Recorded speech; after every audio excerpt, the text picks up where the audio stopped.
Yo guys, I haven't made a Sonic Frontiers video in a couple days, but guys, we need to talk right now. This is the most insane news that you will probably ever hear about this game, guys. I am like literally shaking right now. I cannot believe that they just announced this. Guys, let's get right into it. Let's not waste your time, bro. This is absolutely insane. So earlier today, Sonic the Hedgehog, the account, you know, the official Sonic Twitter account, tweeted this out. They said, new modes, new Coco, new playable characters, more Sonic Frontiers content coming your way next year. So guys, let's look at all the playable modes. So we have a jukebox.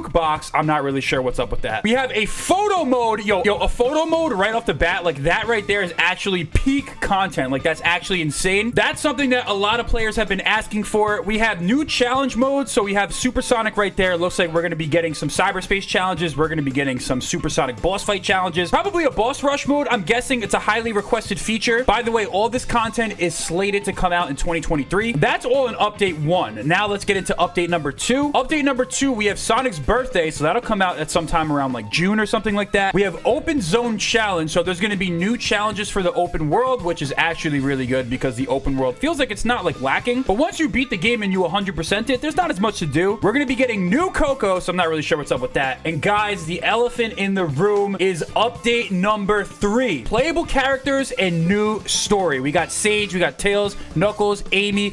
Guys, it's official for the first time in I don't know how many years. I mean, aside from the Shadow DLC, multiple playable characters are returning to Sonic the Hedgehog franchise. This is probably the biggest news probably in the world, guys. I mean, I don't even know what to say at this point. Let's kind of do an update by update breakdown and go a little bit more in depth. So the jukebox mode will probably be able to listen to some of the songs. As you guys know, the Sonic Frontier soundtrack is releasing in 2022. This does look like an in-game screenshot though, so I don't know if it's going to be like you go into the game and you can press a button and Sonic will dance or something like that. I don't know if it's going to be like in the menus you can like look for the songs and play them. I know that was something you could always do in like the Sonic Adventure games, like Sonic Adventure 1, Sonic Adventure 2. Photo mode obviously is something, like I said, a highly requested feature. People can get some crazy screenshots in this game if they look for it, and it looks like you'll be able to pose Sonic as well. You guys look at the bottom right here, it looks like Sonic's like waving, so I think we're going to be able to pose as Sonic, so I feel like that's going to be really cool. There's, you know, Sonic Frontiers is a very good looking game. I will say that. That's one thing you got to give Sega. You can't say that the game doesn't look good. Some people have criticized the hyper realistic stuff, but you know, listen guys, I like it. I think it's a good look for Sonic. Realistic environments have always been in Sonic, from SA1, SA2, literally every single Sonic game in the past. All the good ones have had some realistic environments. Even 06, okay, it's not a great game, but I love it. So challenge mode, my prediction for that, obviously if you see the Supersonic picture, it looks like we'll be going back and fighting the Supersonic boss fights. I'm kind of looking at this right there. I think that's Wyvern if I'm not mistaken. So I feel like there's going to be a lot of different stuff, guys. All the levels seem to be cyberspace for the challenge mode, so maybe there'll be new missions for cyberspace, maybe Supersonic boss fight, boss rush, or something like that. I can't tell if that's open zone Supersonic or just the boss fight, so we'll just have to wait and see about that. So that's update 1. So that probably comes early in 2023. That's a really good first update for this game. Update number 2, Sonic's birthday. So we'll get some type of skin for that, I'm guessing. The open zone challenge is something that I'm also really looking forward to. Like I said in the video before, the open world's kind of easy to do all the puzzles and do all the challenges and stuff like that. So we definitely want new challenges for the open world, and I feel like, you know, there's a lot of different ways that they could take it. Now that they've had the feedback for the game, and the directors have said as much, this is like an open playtest for Sonic Frontiers, so it's nice to see. I feel like a lot of these changes are going to come off the feedback from the game and then be implemented throughout, so that's really good. And then there's new Coco. I don't know what that's going to be. That's probably going to be based off of the new story or something like that. I guess it's going to be new designs. I don't really know, because the Coco, yes, they're important to the story, but I wouldn't say that they're that important to, like, you know, the actual functions of the game. Like, you see them in the world and stuff like that, and there's some different designs for the story one, but that doesn't really excite me that much. But guys, we got to talk about the elephant in the room, playable characters and new story. Now it shows Knuckles, Tails, and Amy. So guys, and Sage obviously. So is there going to be multiple campaigns for each character? That would be insane. That would almost be like a Sonic Frontiers 2, but coming early. I don't know what it's going to be, but I will say this. I hope that each character, if we get to play as them, has their own like unique play style. It does say there's going to be a story, so I wonder how they're going to handle this. Obviously, I think it'll be each individual character in cyberspace, own campaign, probably like an hour to 2 hours each. Hopefully, maybe less. But I will say this. This is the first time in a long time that Sonic has had playable characters. Since probably, I think, Sonic 06. If we're talking like mainline, like 3D Sonic game, we haven't had this since Sonic 06. This is a huge deal, guys. And it really, I gotta say, I'm really impressed with Sonic, man. I feel like it's so crazy to see. So hopefully for each character, like for Tails, I hope there will be some type of flying ability. I hope it's not just like copy and paste boosting through like cyberspace or something like that.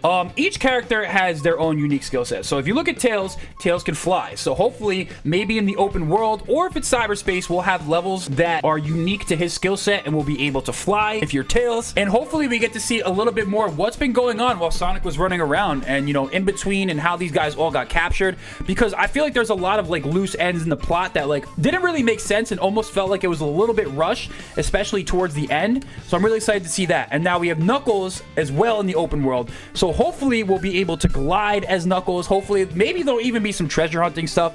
I mean, I feel like Knuckles could work really well in the open world, so we're gonna see how that happens. But to me, I think we'll probably be playing as them in cyberspace. If you think about it, I don't know if cyberspace will have its own open zone or if it'll just be like cyberspace strictly, because if you guys remember, these characters do get kidnapped and they're like trapped in a box in cyberspace. So I wonder how that's going to play out. Is it going to be cyberspace levels? Is it going to be open zone? Not really 100% sure, guys. I mean, really, they could really take this so many different ways. And then Amy, obviously she has the hammer and stuff like that, so I feel like her gameplay could be similar to SA1. I don't think she's going to have a boost or anything like that, so I'm curious to see how they're going to handle her character. But man, guys, this is crazy. And just to say, I mean, listen, they could have easily just dropped this game and said, see you later. The reviews were pretty decent, probably sold pretty well, at least compared to some other franchises, and you know, they could have been done with it. And a lot of people have been saying this, especially myself, that the game was lacking content towards the end of the game. Once you beat the game and once you 100% it, what is there to do? Obviously me, you guys know I'm pretty creative, so I like to do trick shots and I like to do crazy stuff like that. But I'm really impressed with the fact that we're getting basically a full year's worth of content for this game to really extend the life cycle of Frontiers and give us something to talk about. And it seems like a lot of these feedback, a lot of these changes and a lot of this feedback, I don't know if this was done pre-development or post-development, or you know, it was in talks, and after post-development and feedback they went with that route. And just to add more content for us and more DLC, according to Tails channel, we are going to be getting free Christmas DLC for Sonic Frontiers, and it'll be coming out December 22nd. We got the Santa Claus Sonic. I was definitely not expecting that. I wasn't expecting to get more DLC towards the end of the year, but guys, we have more stuff to look forward to, a lot of content. I wonder if Frontiers will be like an open service update kind of game. Update number 3 is it, man. Like, that's everything we wanted. That's like a full-blown expansion pack for this game. And I gotta say, for those of you who are asking what my review was of Frontiers, the game was amazing. It was a good love letter to the fans. Wasn't perfect, but I gave it an 8 out of 10. I know we haven't talked Sonic in a while, so I wanted to get that out there for you guys. But guys, this is insane news. What do you guys think about this? Please let me know down below in the comments. Are you excited for the new Sonic Frontiers DLC? Drop all your predictions, guys, because this is absolutely mad. I got nothing else to say to you guys, so until I see you next time, peace out.